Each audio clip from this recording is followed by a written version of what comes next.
మన auto union నాయకులకు డ్రైవర్లకు నమస్కారం. ఆటో రాష్ట్ర బంద్ కార్యక్రమంలో అన్ని జిల్లాల అధ్యక్ష కార్యదర్శులు, ముఖ్య నాయకులు అన్ని జిల్లాలలో సంపూర్ణంగా బంద్ చేసి మీ ప్రాంతాల్లో టౌన్లలో ర్యాలీలు కూడా అవకాశం ఉంటే చేసి అక్కడ ప్రభుత్వ దృష్టిలో తగ్గడానికి కూడా అవకాశం ఉంటే కాల్చాలని చెప్పి నిరసన జరపాలని చెప్పి కోరుతున్నా. రెండోది, ప్రధానంగా హైదరాబాద్ నగరంలో ఉన్నటువంటి ఆటో, స్కూల్ వ్యాన్ డ్రైవర్లకు ప్రత్యేకంగా విజ్ఞప్తి ఏంటంటే, ఇప్పుడు రేపు హాఫ్ డే స్కూల్ అని చెప్పి చెప్పడం జరిగింది. అయినప్పటికీ కూడా ఈ సమస్య రాష్ట్రంలో ఉన్నటువంటి ప్రతి ఆటో, స్కూల్ వ్యాన్ డ్రైవర్లది. కేంద్ర ప్రభుత్వం తీసుకొచ్చినటువంటి మోటార్ వాహనాల చట్టంతో కూడా రేపు రాబోయే కాలంలో మీకు భారంగా మారబోతుంది. కొంతకాలంగా ఈ ఆన్లైన్ బిజినెస్ ఏదైతే ఓలా, ఊబర్ అయిందో డ్రైవర్లకు ఒకరికొకరికి కమ్యూనికేషన్ తగ్గి సమాచారం పూర్తి స్థాయిలో చేర్చలేదు.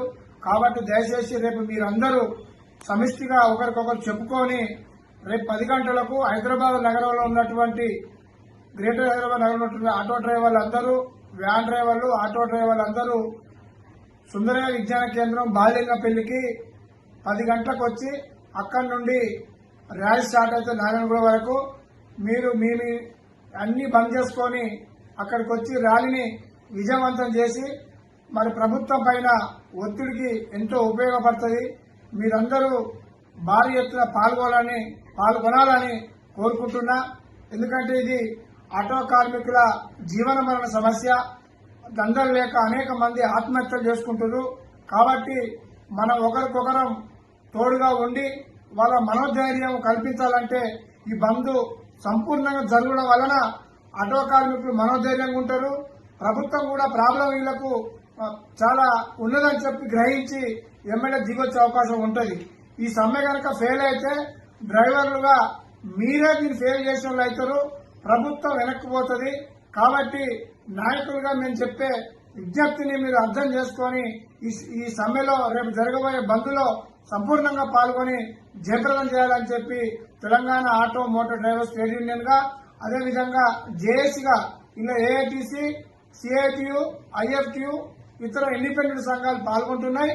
కాబట్టి జంట నగరాల్లో ఉన్నటువంటి హైదరాబాద్ ఆటో మిత్రులకు ప్రత్యేకించి చెప్తున్నా, దయచేసి మీరందరూ ఇది మీ సమస్యగా మనందరి సమస్య.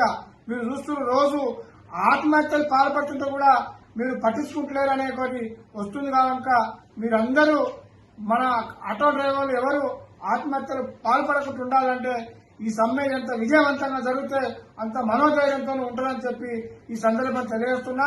ఇప్పటికే ఆటో ఫైనాన్సర్లు బళ్ళు సీజ్ చేస్తున్నారు. మరి వారికి కూడా ఈ సంపూర్ణంగా ఈ ప్రాబ్లం ఉందని చెప్పి వాళ్ళకు అర్థం కావాలి. ప్రాబ్లం ఉంది, కానీ ఏకంగా కొంచెం ఇబ్బందులు ఉన్నాయి. సమాచారం పూర్తి స్థాయిలో చేర్చలేదు. కాబట్టి ఈ ప్రాబ్లాన్ని క్లియర్ చేసుకోవాలి. ప్రభుత్వం దిగి రావాలి, ఈ సమస్యను పరిష్కరించాలి. మన డిమాండ్ ఈఎస్ఐతో కూడుకున్న సంక్షేమ బోర్డు నెలకు 15,000 ఏదైతే కాంగ్రెస్ ప్రభుత్వం పార్టీ ఎన్నికల మేనిఫెస్టోలో 12,000 ఇస్తున్నారో దాన్ని నెలకు 15,000 అని చెప్పి డిమాండ్ చేస్తున్నాం. కాబట్టి మీరందరూ దీన్ని సంపూర్ణంగా జయప్రదం చేయాల్సిందిగా కోరుతున్నా. ఇట్లు మీరు Vemula Maranna, Telangana auto motor drivers trade union రాష్ట్ర అధ్యక్షులుగా మీ అందరికీ మరీ విజ్ఞప్తి చేస్తున్నాం.